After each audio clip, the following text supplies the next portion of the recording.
Y entonces lo que pasa es que tenemos una reducción muy drástica de dinero de proyectos mismos, de investigación. Sí.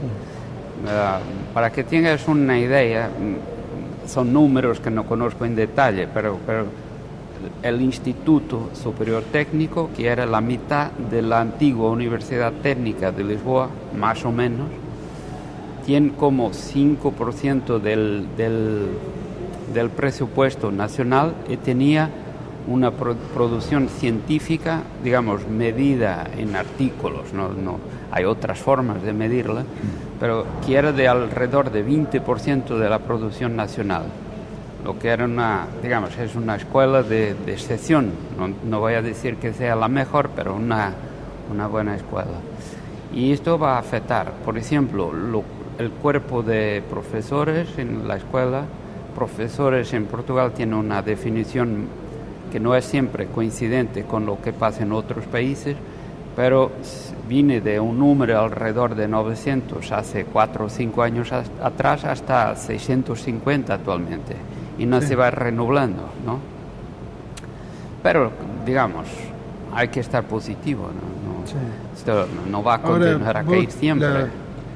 Y a continuación de eso, digamos, la problemática del agua en Portugal, el tema del recurso hídrico es un problema muy importante. Yo no soy propiamente especialista en la problemática misma, pero para que tengas una idea, el norte, por ejemplo, Portugal tiene como 500 kilómetros de largo por una anchura de 200. Son 89.000 kilómetros cuadrados. A la escala de Argentina sería una pequeña región. Muy pequeña, sí, una provincia. Sí, pero... O 2 provincias. Pero mira, hay puntos en Portugal con una precipitación media de 3.000 milímetros y otros con una precipitación media de 300 milímetros. Y además, digamos, por ejemplo, se toma el caso de Lisboa, tiene una precipitación de 720 al año, lo que es más que Londres. Pero lo que pasa es que lo que llueve puede llover en mucho poco tiempo. Es decir, hay flash floods, verdaderamente crecidas muy rápidas, problemas, sobre todo en fin de otoño, por el mes de noviembre normalmente, donde hay muchas ollas de los árboles que están en la calle, que tapan y hay fenómenos horribles, muy violentos, de avenidas o de crecidas, se dice, ¿no? Sí. Bueno. Pero por la cuestión del agua, entonces, Portugal es un país que tiene dos problemas de asimetría regional y asimetría temporal. Entonces tienen que guardar agua del invierno al verano, y también debería hacer o se podrían hacer algunas transferencias entre cuencas. La agua de Lisboa viene de una cuenca que no es la cuenca más cerca de Lisboa, hace como más de 100 kilómetros de transporte. La mayoría del agua, la mayor parte del agua viene de un embalse que está a más de 100 kilómetros de la ciudad. Y sí, pero la otra cosa importante es que de todo esto, Portugal es uno de los países más ricos en agua en la Europa, lo que no es intuitivo, porque nosotros drenamos casi todo lo que llueve en España. Claro, viene hacia donde están ustedes. Y otra cosa que no es conocida es que el río Duero, aunque sea un pequeñito río, sería un arroyo aquí, ¿no? Un pequeño río, tiene el segundo caudal de crecida más grande de toda Europa. Solo el Volga tiene más. El río Duero. Duero llega a unos 20.000 metros cúbicos al segundo. Y porque es un río alineado, son lluvias orográficas alineado con las masas de agua que vienen del Atlántico y que puede quedarse lloviendo durante mucho tiempo en una cuenca muy longa. Sí. Entonces se generan crecidas muy significativas. Y mira, por ejemplo, la área de la cuenca del Tajo es casi la de Portugal, es decir, es como 3/4 o 60 y algo más 1000 kilómetros cuadrados que comparan con 89. Sí. Estoy citando de memoria, pero Sí. esta es la orden de magnitud. Sí, casi 2/3. Sí. Y estos ríos, el Duero, el Tajo, son los más importantes para ustedes Y hay entonces. también un importante más al sur que es el Guadiana, que vienen de Castilla-La Mancha. Sí. Pasan, hace unos años, estuve unos meses en Ciudad Real, donde empieza el Guadiana, y es impresionante que este río históricamente tuvo un papel muy importante en España, que hubo una batalla de Allarcos al lado de este río, y Allarcos se movimentó de donde estaba originalmente para más lejos porque había muchos pantanos y molestias que venían de la agua parada. Había el primero castillo de los Calatrava, que era cercado de agua, y ahora está todo completamente seco. Es decir, el río a veces se ve que hay agua, porque la explotan de una forma. Las aguas subterráneas hicieron caer el nivel de la ¿cómo se dice? Freático, se dice. Sí. El nivel freático como 70 metros o más, pero no llega mucha agua. Y esa ¿no? es toda la tierra del Quijote, de los molinos. Sí, donde había los caminos de Calatrava, donde supuestamente Don Quijote pasaba. Don Quijote, sí. Sí. Y también en la zona donde se crió Pedro Almodóvar, el director de cine también. Sí, sí. La zona de Almafuerte y de Almodóvar, el Sí. pueblo que lleva su nombre.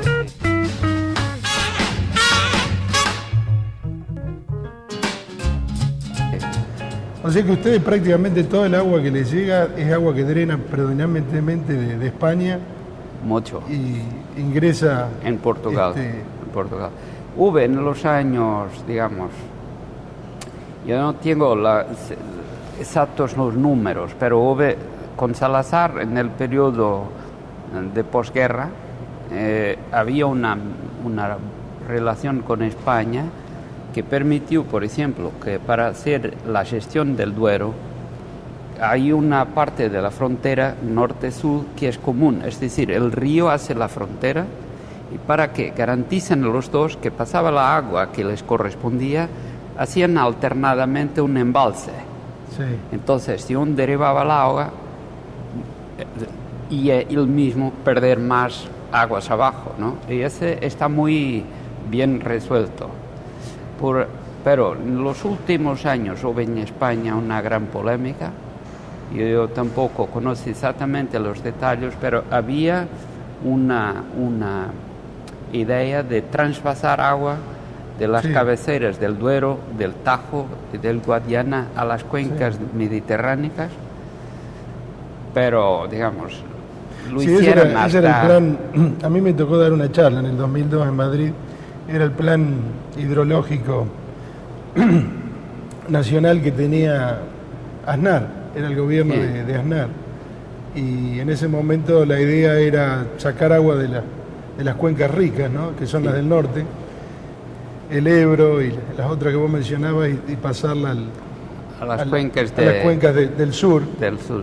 que es donde está también concentrado todo el turismo, y por eso que el tema del agua Y la agricultura se hace más también. difícil. Sí. Sí. Pero no sé cuál es el punto actual. Hubo negociaciones entre los dos países, una convención para el agua, pero de todas formas, digamos, nunca sería un problema muy delicado para Portugal, porque en la escala europea Portugal es el tercero que tiene más agua por kilómetro cuadrado, Sí. aunque que dependa de lo que está aguas arriba, pero Pero para ustedes también es importante para la industria del vino y para... Sí, ahora mismo nosotros en el Guadiana tenemos el lago artificial más largo de Europa Occidental. Se construyó una presa de nombre Alqueva que tiene una capacidad de regularización de 4 años, ¿no? Y están instalando todas las redes de repartición de agua, canales, sistemas de impresión por ahí. Y lo que se verifica es que tengo que hacer un punto. Portugal, cuando miras el territorio para la agricultura, es genéricamente malo, es pobre, es muy pobre, ¿no? Pero en esa zona hay unas tierras de calidad, muchos hectáreas, y están instalando oliva y viña. Y yo no sé exactamente, pero me parece que a veces hay irrigación gota a gota, por goteo, sí. En periodos de verano, cuando hay un gran estrés de sequía para que las viñas no sean destruidas o parcialmente la recolla no va a ser más. Y también el aceite. Portugal hasta muy recientemente importaba aceite. ¿Importaba aceite? Compraba aceite. Es un país que produce el aceite mejor que hay y lo importaba. Y ahora está casi equilibrado, y incluso empiezan a exportar. Y el vino también. Portugal fue históricamente el país que fornecía vino a Inglaterra, ¿no? Hubo bloqueos de todo sí. Pero la exigencia de calidad no era muy elevada en el pasado. Me acuerdo, mi padre hacía vino de forma como siempre se había hecho. Yo hice muchos hectolitros de vino con él, pero él tenía muchos cuidados, pero no era como hoy. Hoy es científico, es todo controlado. Artesanal, digamos, una producción pero artesanal. Pero tenía algunos miles de litros cada año, hacía mucho, lo vendía, ¿no? Pero siempre iba para Inglaterra normalmente, ¿no? Que en vino no serían, lo imagino, los más exigentes, porque no tenían opción, ¿no? Desde siempre la Francia los bloqueaba el acceso a los buenos vinos de Bordeaux, de Alsacia, por ahí. Entonces lo compraban para las masas populares, sobre todo en Portugal. Antonio, entonces, te iba a preguntar, si bien has estado poquito tiempo acá en Santa Fe, ¿cuál es tu impresión general, de Argentina, lo poco que has visto? Es muy injusta la cuestión. Es que nosotros llegamos en Argentina, es mi primera vez en Argentina, este es el primer punto. Después circula en Europa siempre la idea que Argentina tuvo un gran debacle, ¿no? Con 2001 por ahí, sí. ¿No? Y que está recuperando, pero que no es la Argentina de cuando yo era niño. Cuando yo era niño se hablaba de Argentina como un país rico, ¿no? Muy rico, en que la gente vivía bien. Y hoy esta crisis, lo que se dice es que hay que evitar lo que se pasó en Argentina con la crisis de la deuda europea. Siempre nos dicen, miren, hay que evitar lo que pasó en Argentina. Sí, y cuando llegué, salí del aeropuerto, no vi Buenos Aires, vine directo aquí a la ciudad de Santa Fe. Y digamos, lo que vi me condiciona mucho a dos cosas, que son contradictorias. La primera es que el territorio de Argentina no permite que Argentina sea pobre, es imposible, tiene que ser un país rico. Cuando yo comparo la extensión de territorio arable, la agua que existe, la posibilidad de hacer alimentos para todos, exportar, cuando esto comparado con un país como el mío, yo digo, esta es es maravilla, maravilloso. Maravilloso aquí. Sí. Y la gente tiene que beber bien, no van a tener hambre nunca, porque mira, históricamente Portugal siempre tuvo este problema. No es por acaso que los portugueses descubrieron el camino a la India, descubrieron la mitad de lo que se descubrió en el mundo, dividiendo con los españoles, ¿no? Pero porque siempre hubo la necesidad de ir buscar qué comer, lo más básico, ¿no? Y aquí no tienen ese problema, imposible. Y después vine en bus, pasé en Rosario, que es la segunda ciudad de Argentina, pero el percurso, la trayectoria nos llevó por la periferia. Por la periferia, y el contraste es enorme. Es decir, se veía una parte de la ciudad, no puedo decir la ciudad, pero se veía una parte de la ciudad donde hay señales claros de un periodo muy difícil de la gente que vive ahí, con alguna degradación. Se nota en los pasillos que no están arreglados, hay suciedad por todo, las casas no están pintadas, mucha cosa que se ve que es reciente al mismo tiempo, porque el equivalente en Portugal sería que las calles incluso no estuvieran asfaltadas. Sí. Pero aquí están, que es decir que hubo un periodo de riqueza, ¿no? Pero que está en una fase quizá para recuperar ahora. Problemática, sí. Problemática, sí. Santa Fe, estoy más cerca del centro, estoy en el centro y empiezo a enamorarme. Ayer hice un pasillo por un paseo peatonal, sí.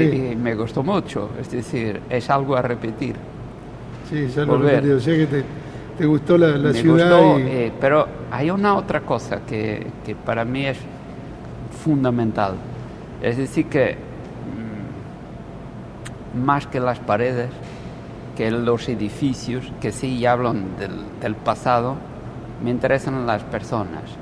Y la gente están muy amicales, muy amigables. Muy amigables. La hospitalidad es muy hospitalidad, sí. Bueno, esa es una de las características de eso para mí Santa Fe. Es civilización, mucho más que las paredes, que los monumentos que siempre se van a mostrar y tal, la historia que siempre me fascina, pero más que eso, la gente, los que viven aquí.